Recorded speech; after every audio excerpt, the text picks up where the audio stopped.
Alright, so the theme for this deck is monsters who have effects in which if they deal damage to your opponent will discard a card from their hand. Or some variation of that. They don't have to have exactly that, but basically, if they attack your opponent, they're going to discard cards from their hand. And I wanted the deck to revolve around the monsters themselves having the effects, and not, have monsters who attack directly like Watts and then have Robin Goblin, because I think I've done that before. I don't think I've ever done one with only monsters who have the effect in which allows them to discard.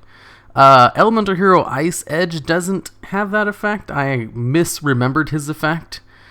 His effect is if he attacks directly, you can destroy a spell or trap card your opponent controls, which is still decent, and he actually did help me win a couple of my games.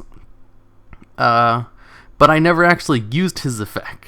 He was basically only ever, just a level 3 beater with 800 attack.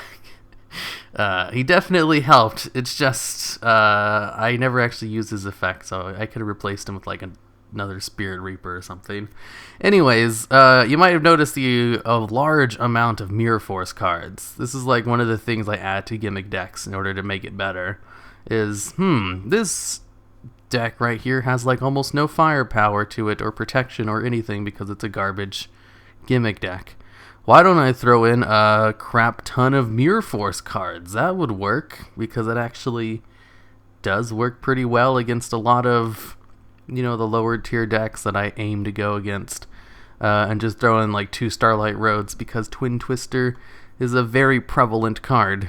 And that seemed to work out very well. It usually does. I also like to throw in the Fang of Critias, just in case.